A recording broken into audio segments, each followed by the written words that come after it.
નમસ્કાર, ખબર મહાનગર સાથે હું છું આપની સાથે વિકાસ મકવાણા। સમાચારની શરૂઆત કરીએ। ગુજરાતમાં બુલેટ ટ્રેન પ્રોજેક્ટની કામગીરી બુલેટ ગતિએ ચાલી રહી છે। સાબરમતીથી વાપી સુધીના સ્ટેશનના સ્ટ્રક્ચરલ કામ પૂર્ણ થયા છે।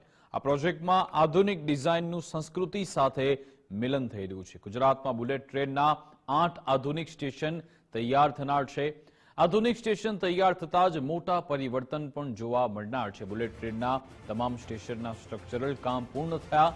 આંતરિક સજાવટ, છત અને સ્ટેશન સુવિધાનું કામ ચાલુ છે। બુલેટ ટ્રેનના સ્ટેશનો માત્ર મુસાફરીના સ્થળ નહીં રહે, વૈશ્વિક પ્રવાસ સુવિધાના પ્રતીક બનશે। બુલેટ ટ્રેનના સ્ટેશનની ડિઝાઇનમાં સસ્ટેનેબિલિટી પ્રાથમિકતા આપવામાં આવી છે। ઉર્જા માટે કેટલાક સ્ટેશનો પર સોલાર પેનલ પણ લગાવાશે। સ્ટેશન પરિસરને હરિયાળું બનાવવા છોડ રોપા પણ લગાવાશે। વરસાદી પાણીના સંગ્રહ માટે પણ ભૂગર્ભજળ રિચાર્જિંગ કૂવાની પણ વ્યવસ્થા છે। વેઇટિંગ એરિયામાં બિઝનેસ ક્લાસ લોન્જની પણ સેવા મળશે। નર્સરી સાથે ફૂડ કિયોસ્ક, રિટેલ કાઉન્ટર જેવી પણ સેવા મળશે। 4 સ્ટેશનને મલ્ટી મોડલ ટ્રાન્સપોર્ટ હબ તરીકે વિકસાવાશે।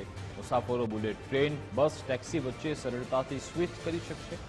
Mumbai Ahmedabad bullet train corridor કુલ 508 કિલોમીટર લાંબો છે।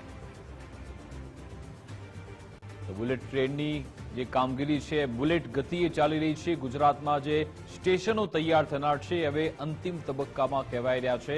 આધુનિક સ્ટેશન ટોટલ 8 તૈયાર થવાના છે અને જેમાં આ સ્ટેશન તૈયાર થતાની સાથે જ મોટા પરિવર્તન પણ જોવા મળનાર છે। સાબરમતીથી વાપી સુધીના સ્ટેશન ગુજરાતમાં તૈયાર થશે, જેનું સ્ટ્રક્ચરલ કામ પૂર્ણ થઈ ગયું છે। આ પ્રોજેક્ટમાં આધુનિક ડિઝાઇન પણ જોવા મળનાર છે। જોકે સાથે તેમાં સંસ્કૃતિનું મિલન પણ જોવા મળશે।